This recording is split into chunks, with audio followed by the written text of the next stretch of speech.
Daniel walked into his own house and heard his mother screaming. But it wasn't a normal scream. It was muffled, desperate, coming from upstairs. He took the steps 3 at a time, his heart pounding. When he pushed open the bedroom door, he saw something that would destroy him. The woman he planned to marry in 2 months had her hands wrapped around his mother's throat. His mother's face was turning purple. Her legs were kicking weakly against the bed. And Lisa, the woman who kissed him goodbye that morning, looked calm. Too calm. He was supposed to be at work. He wasn't supposed to come home early. She didn't expect him. This is a true story about a son who walked in at the exact right moment. About a mother who tried to warn him. And about a woman who almost got away with murder. Stay with me, because what you're about to hear will make you look twice at everyone you think you know. Welcome to Voice of Granny. While you are here, please hit the subscribe button and comment your view on the story and where you're watching from. Let me take you back to that Thursday afternoon. The day Daniel Blake's entire world came crashing down. Daniel was a successful real estate developer in Denver, Colorado. At 42 years old, he owned properties all over Cherry Creek and the Denver Tech Center. He'd worked hard to build his empire, starting with nothing but determination and his mother's prayers. That morning started like any other. He woke up beside Lisa, the woman he'd been engaged to for 3 months. She smiled at him, kissed his cheek, and told him she loved him. "I'm going to spend the day with your mom," Lisa said over breakfast. "Maybe we'll go shopping, get our nails done. Wedding planning stuff." Daniel's mother, Grace, had moved in with them 2 weeks earlier. Not because she was sick, because Daniel insisted. He'd finally convinced her to leave her small apartment in Surrey and come live in his spacious house in Ikoyi. "You've worked your whole life, Mom," he'd told her. "Let me take care of you now. Plus, Lisa and I want you here. Your family." Grace had been hesitant at first, but she'd agreed. And Lisa had seemed genuinely happy about it, or at least that's what Daniel thought. That Thursday morning, Daniel left for work around 8. He had back-to-back meetings scheduled, property inspections, a new development project that needed his attention. It was supposed to be a full day. But then, around 2 in the afternoon, something happened. Daniel was sitting in his office in the middle of a video conference when he felt it. This strange, heavy feeling in his chest. Like something was pressing down on his lungs. Like he couldn't breathe properly. He tried to ignore it. Tried to focus on the presentation his architect was giving. But the feeling got stronger. Heavier. And then he heard it. Not with his ears. In his spirit. In that deep place inside him that knew things without understanding how. "Go home. Now." Daniel stood up abruptly, cutting off his architect mid-sentence. "I'm sorry, I have to go," he said, already grabbing his car keys. His team looked at him, confused. Daniel never left meetings early. Never. "Sir, we haven't finished the..." "Reschedule it," Daniel said, his voice tight. "I have to go home. Right now." He didn't know why. He couldn't explain it. But his body was already moving, his feet carrying him toward the elevator, his hands shaking as he pressed the button. The drive from his downtown Denver office to his Cherry Creek house normally took 20 minutes. Daniel made it in 12. His heart was pounding the entire way. His palms were sweating against the steering wheel. That heavy feeling in his chest kept getting worse, kept pressing down harder, kept screaming at him to hurry. When he pulled into his driveway, everything looked normal. The gate was closed. The compound was quiet. Lisa's car was parked where it always was. Daniel killed the engine and sat there for a moment, feeling foolish. Maybe he was overreacting. Maybe it was just stress. Maybe that feeling was nothing but anxiety. But then he heard it. A scream. Muffled. Desperate. Coming from inside his house. Daniel's blood turned to ice. He threw open the car door and ran. His keys fumbled in the lock. His hands wouldn't work properly.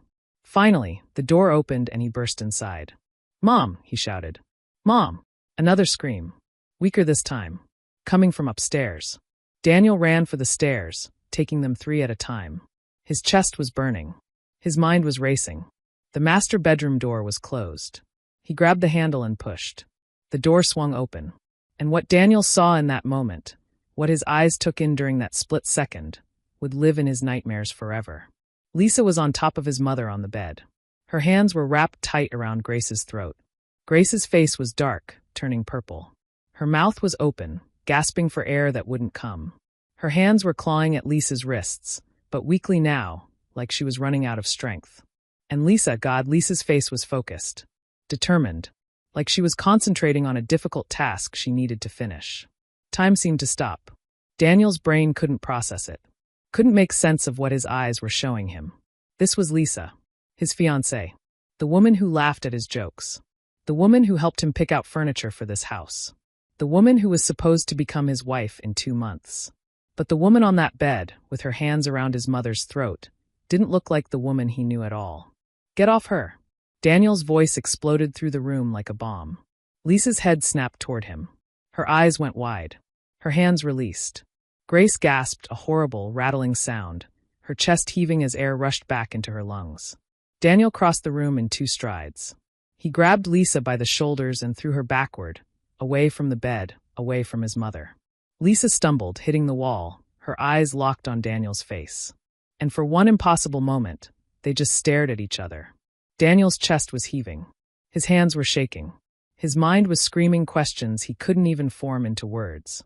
Why? Why? Why? Grace was coughing, gasping, her hands at her throat, tears streaming down her face. Daniel turned to her, his hands finding her face, tilting it toward him. Mom, look at me. Breathe. Just breathe. I'm here. Grace's eyes found his. They were terrified, confused, grateful. Daniel, she rasped, her voice barely there. I've got you, he whispered, his own voice breaking. I've got you. You're safe now. Behind him, Lisa was breathing hard, still pressed against the wall. Daniel turned to look at her, really look at her, and asked the question that would haunt him. What did you just do? Lisa's chest was rising and falling rapidly. Her perfectly styled hair was disheveled. Her designer blouse was wrinkled. But it was her eyes that stopped Daniel cold. They weren't filled with horror at what she'd almost done. They weren't filled with shame or regret or even surprise. They were filled with calculation, like she was trying to figure out her next move. Daniel, I can explain, she started, her voice shaky but controlled. Explain? Daniel's voice came out low, dangerous. You had your hands around my mother's throat. Explain that. Grace was still gasping, her hand pressed against her neck, red marks already forming where Lisa's fingers had been. Lisa's eyes darted between them. She attacked me. I was defending myself. Daniel stared at her. What? I was in here cleaning, and she went crazy, Daniel. Started yelling at me, saying horrible things, and then she came at me. I had to protect myself. Grace's eyes went wide. She tried to speak, but her voice was too damaged, too raw. She attacked you, Daniel repeated slowly. So you were choking her? I was trying to hold her back. I saw you. Daniel's voice finally broke, rising to a shout. I saw your hands around her throat. I saw her face turning purple. I saw you killing her. Lisa flinched. For just a moment, the mask slipped. Something cold and hard flashed across her face. Then it was gone, replaced by tears. Daniel, please, she said, her voice breaking. You don't understand. She's been poisoning you against me since I moved in. She doesn't want us to be together. She's been trying to break us up. Grace made a sound, something between a gasp and a sob. Daniel looked at his mother, at the marks on her throat, at the terror still lingering in her eyes, at the way she was looking at Lisa like she was staring at a stranger. Then he looked back at Lisa, and something clicked into place. All those little moments over the past 2 weeks. Grace going quiet when Lisa entered the room. Grace making excuses to visit her friend instead of staying home. Grace's gentle suggestion last week that maybe they should slow down the wedding plans. Daniel had brushed it all off. Thought his mother was just adjusting to the new living arrangement. Thought she was being overprotective. He hadn't realized she was afraid. Get out, Daniel said quietly. Lisa's face crumpled. What? Get out of my house. Right now. Daniel, you can't be serious. I love you. I did this because... Because what? Daniel's voice was ice. Because my mother doesn't want you here? So you decided to kill her. I wasn't. I saw you. The room fell silent. Grace was crying now, silent tears running down her face, her hand still pressed against her bruised throat. Daniel pulled out his phone. What are you doing? Lisa asked, panic creeping into her voice. Calling the police. No. Lisa lunged forward, reaching for the phone. Daniel, please don't do this. We can talk about this. Just us. We don't need to involve anyone else. Daniel stepped back, keeping the phone away from her.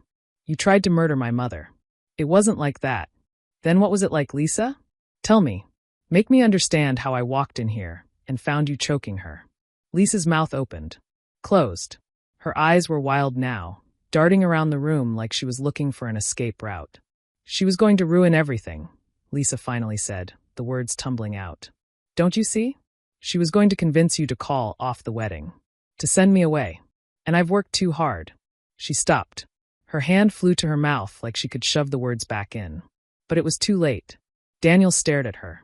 Worked too hard for what? Lisa shook her head, backing up toward the door. Answer me. Worked too hard for what? For this. Lisa's voice rose, something breaking in it. For this life. This house. This security. Do you think I spent 8 months building this relationship just to watch your mother destroy it? The room went completely still. Even Grace stopped crying, her eyes fixed on Lisa's face. Building this relationship, Daniel repeated slowly, each word feeling like broken glass in his mouth. Like it was a project. Lisa's face crumpled. She pressed her back against the door frame. That's not what I meant. Yes, it was. Daniel's voice was eerily calm now. That's exactly what you meant. His finger hovered over the emergency call button. Daniel, please, Lisa whispered. I love you. Everything I did because I love you. Can't you see that? Daniel looked at her, really looked at her, and realized he was staring at a complete stranger. The woman he'd thought he knew, the woman he'd planned to marry, had never existed. He pressed the button. Police and ambulance, he said when the operator answered. Someone just tried to kill my mother. Lisa's face went white. No, Daniel, don't do this. We can work this out. My address is 2847 East 3rd Avenue, Cherry Creek, Daniel continued, his eyes never leaving Lisa's face. The attacker is still here. Please hurry. Lisa looked at him for one long moment. Then she turned and ran. Daniel heard her footsteps pounding down the stairs, heard the front door slam, heard her car engine start. He didn't chase her. Didn't try to stop her. He just sat down on the bed next to his mother and wrapped his arms around her, feeling her shake against him, feeling her tears soak into his shirt. I've got you, Mom, he whispered. I've got you. You're safe now.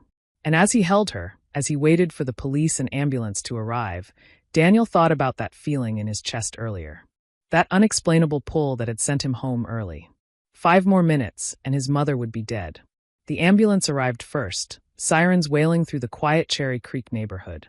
2 paramedics rushed upstairs with their equipment, their faces professional but concerned. Grace was sitting on the edge of the bed, Daniel's arm around her shoulders. The marks on her neck had darkened to deep purple bruises, finger-shaped impressions that made Daniel's stomach turn every time he looked at them. Ma'am, can you tell me your name? One paramedic asked gently, shining a light in Grace's eyes. Grace, she whispered, her voice like sandpaper. Grace Blake. Mrs. Blake, I'm going to examine your throat. This might be uncomfortable. While they worked on his mother, Daniel stepped out into the hallway and called his lawyer, his hands still shaking. The police arrived 10 minutes later. 2 officers, a man and a woman, with notebooks and serious expressions. Daniel told them everything. The feeling that sent him home. The scream. What he saw when he opened the door. What Lisa said before she ran. The female officer wrote it all down, her face carefully neutral. And where is Miss? She checked her notes. Miss Lisa Henderson now? She ran, Daniel said. Got in her car and left maybe 20 minutes ago. Do you know where she might have gone? Daniel thought about it. Her apartment, maybe. In Capitol Hill. I can give you the address. The paramedics were bringing Grace downstairs now, insisting she needed to go to Denver Health Medical Center to be properly checked out. I'm going with her, Daniel said. We'll need a formal statement from both of you, the officer said. We can meet you at the hospital. At Denver Health Medical Center, they took Grace straight into an examination room. A doctor checked her thoroughly, taking pictures of the bruises, running tests, asking quiet questions about what happened. Daniel sat in the waiting area, his head in his hands, trying to make sense of how his life had become unrecognizable in the space of 2 hours. How had he missed it? How had he brought this woman into their lives? His phone buzzed. His assistant. Sir, is everything okay? You left so suddenly. Daniel stared at the message. In his old life, before this afternoon, that question would have made him panic. He would have worried about the deal he was missing, the meeting he'd abandoned, the money that might be slipping away. Now none of it mattered. Family emergency. Cancel everything for the rest of the week. He turned off his phone before she could respond. The doctor came out eventually, her expression kind but serious. Mr. Blake? Your mother is going to be okay. The bruising is significant, and her vocal cords are strained, but there's no permanent damage. We'd like to keep her overnight for observation, just to be safe. Daniel nodded, relief flooding through him. Can I see her? Of course. Grace was sitting up in the hospital bed, and four in her arm, looking small and tired in the hospital gown. But when she saw Daniel, she smiled. A real smile. Hey, sweetheart, she rasped. Daniel sat down beside her and took her hand, being careful of the four. How are you feeling? Like I got into a fight with a python and lost. Her attempt at humor made him want to cry. Mom, I'm so sorry. Stop. Her voice was firm despite being barely a whisper. This is not your fault. I brought her into our home. I moved you in with her. Daniel Blake, look at me. He did. Her eyes were tired but steady. You loved with an open heart. That's who you've always been. What she did, that's on her. Not you. But you tried to tell me, Daniel said, his voice breaking. I saw it these past 2 weeks. You were uncomfortable around her. You kept making excuses to leave the house. And I ignored it. I thought you were just being overprotective. I didn't want to interfere. Grace's eyes filled with tears. You seemed so happy. And I thought maybe I was wrong. Maybe I was just being a difficult mother-in-law before I was even a mother-in-law. You weren't wrong. You were right. And I should have listened. Grace squeezed his hand. How did you know to come home? Daniel shook his head. I don't know. I was in a meeting and suddenly I felt this weight on my chest. This voice in my head telling me I needed to get home. I've never felt anything like it before. God, Grace said softly. What? That was God, son. Warning you. Protecting us both. Daniel had never been particularly religious, even though Grace had raised him in the church. But sitting there now, thinking about that inexplicable feeling, he couldn't argue with her. Maybe, he said quietly. They sat in silence for a moment, just holding hands, grateful to be alive, grateful to be together. Then Grace asked the question Daniel had been dreading. How long had you known her? 8 months. And you were going to marry her in 2 months. Daniel closed his eyes. I know. It was too fast. Why the rush? He was quiet for a long time. When he finally spoke, his voice was barely above a whisper. Because I was lonely, Mom. I've spent 20 years building my business. Making money. Buying properties. And every night, I come home to an empty house. When I met Lisa, she made me feel like maybe I could have both. Success and someone to share it with. Oh, sweetheart. I thought she loved me, Daniel said, and the words hurt coming out. I really thought she did. I know you did. But it was all fake. All of it. The way we met, the things she said, the person she pretended to be. None of it was real. Grace was quiet for a moment. Then she said something that would stay with Daniel forever. Your feelings were real, though. Even if she was pretending, you weren't. You loved genuinely. That's nothing to be ashamed of. The police found Lisa 3 hours later at her apartment in Capitol Hill. She didn't resist arrest. Didn't run. Just sat on her couch and cried when they put the handcuffs on. Daniel heard about it from Detective Ibrahim, who came to the hospital that evening to take their statements. She's been charged with attempted murder, the detective said, sitting across from Daniel in the hospital cafeteria. And we found some interesting things in her apartment. Daniel looked up.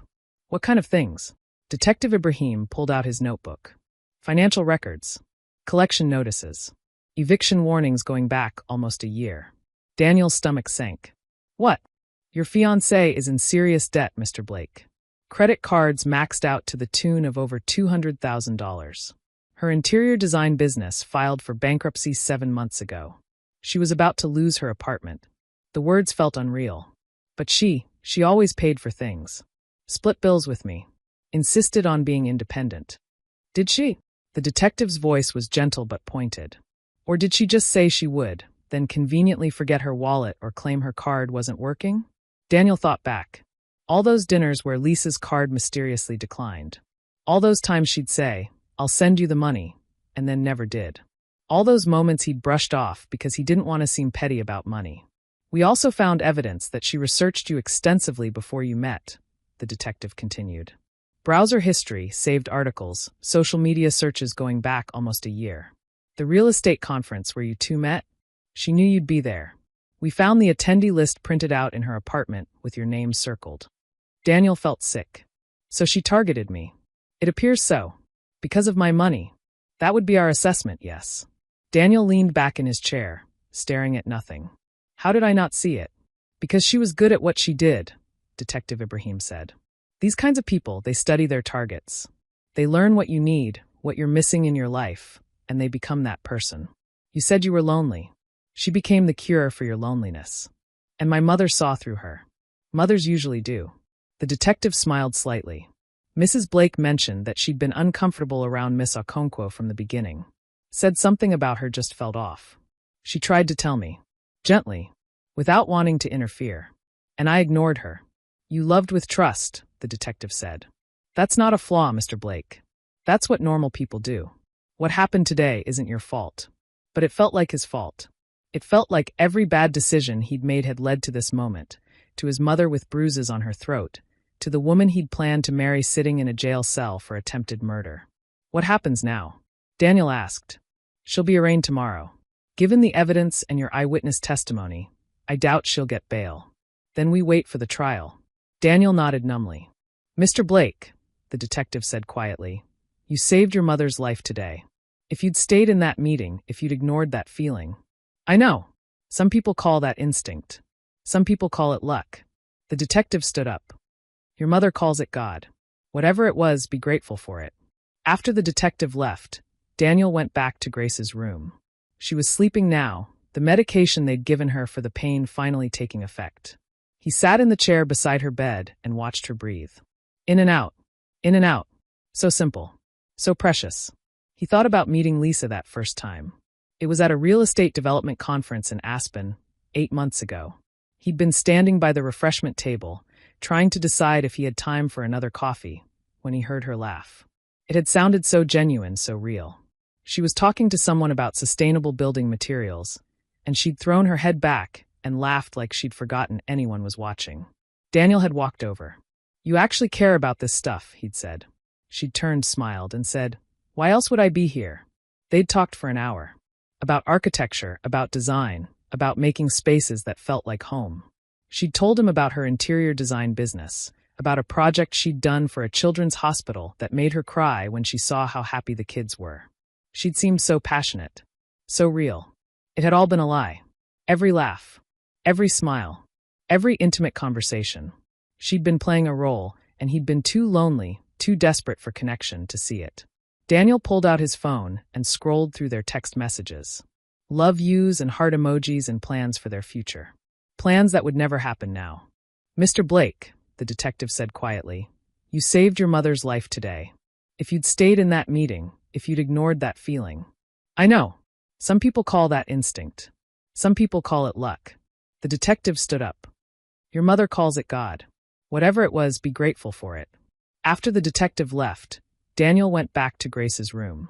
She was sleeping now, the medication they'd given her for the pain finally taking effect. He sat in the chair beside her bed and watched her breathe. In and out. In and out. So simple. So precious. He thought about meeting Lisa that first time. It was at a real estate development conference in Aspen, 8 months ago. He'd been standing by the refreshment table, trying to decide if he had time for another coffee, when he heard her laugh. It had sounded so genuine, so real. She was talking to someone about sustainable building materials, and she'd thrown her head back and laughed like she'd forgotten anyone was watching. Daniel had walked over. You actually care about this stuff, he'd said. She'd turned, smiled, and said, why else would I be here? They'd talked for an hour. About architecture, about design, about making spaces that felt like home. She'd told him about her interior design business, about a project she'd done for a children's hospital that made her cry when she saw how happy the kids were. She'd seemed so passionate, so real. It had all been a lie. Every laugh, every smile, every intimate conversation. She'd been playing a role, and he'd been too lonely, too desperate for connection to see it. Daniel pulled out his phone and scrolled through their text messages. Love yous and heart emojis and plans for their future. Plans that would never happen now. Mom. He took her hands gently. I almost lost you. I'm not leaving you alone. Not now. Maybe not ever. Grace's eyes filled with tears, but she nodded. The first few nights were hard. Grace would wake up gasping, her hands at her throat, nightmares replaying what had happened.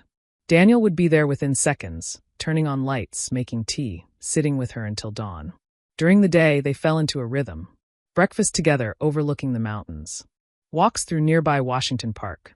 Quiet afternoons where they just existed in the same space, reading or watching TV or talking about nothing important. Daniel's business partners kept calling. There were deals waiting, properties that needed decisions, investors who wanted meetings. Daniel told them all the same thing. Handle it. I trust you. I'll be back when I'm ready. For the first time in 20 years, work waited for him instead of the other way around.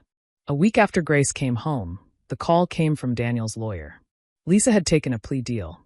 Attempted murder reduced to aggravated assault. 8 years in prison. She's pleading guilty? Daniel asked. Yes. Her lawyer convinced her that with your testimony and the physical evidence, she'd lose at trial. This way, she gets a reduced sentence. 8 years. She'll likely serve 6 with good behavior. Daniel set the phone down and stared at it. Grace was sitting on the couch, watching him. How do you feel?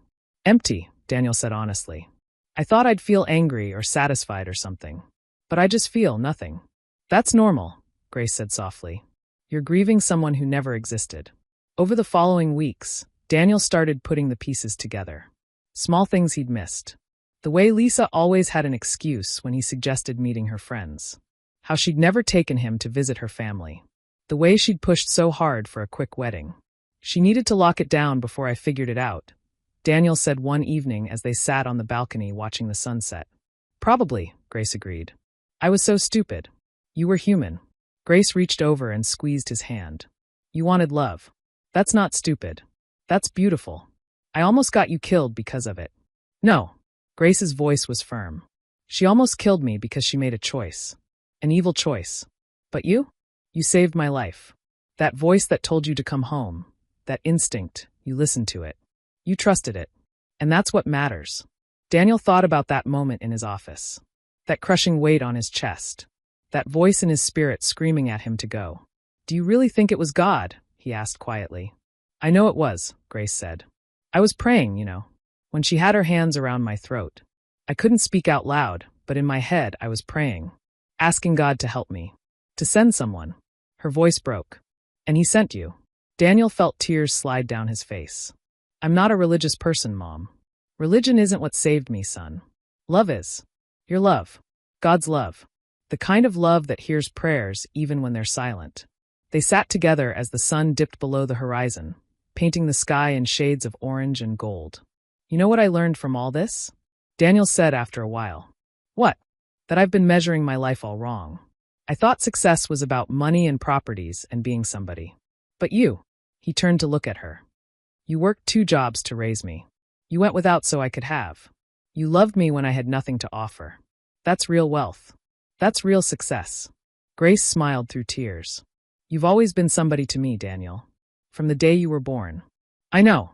And I forgot that. I forgot that the most important relationship in my life was right here the whole time. He thought about his business, his properties, his reputation in Denver's real estate circles. None of it mattered compared to this. Sitting with his mother. Knowing she was safe. Being present. I'm not going back, he said suddenly. What? Not like before. Not the 18-hour days and the constant deals and the empty house. I'm restructuring everything. Hiring people I trust to manage the day-to-day. I'm going to actually live my life instead of just building it. Daniel, you don't have to. Yes, I do. He squeezed her hand. Because I almost lost what actually matters. And I'm not making that mistake again. Over the next few months, Daniel did exactly what he said. He promoted his best people to leadership positions. He stepped back from daily operations. He bought a smaller apartment right next door to Grace's, so he could be close. His company thrived without him micromanaging. Turned out, when you hire good people and trust them, they rise to the occasion. And Daniel learned what it meant to be wealthy in the ways that actually count. Morning coffee with his mother. Evening walks on the beach. Conversations that lasted for hours about everything and nothing.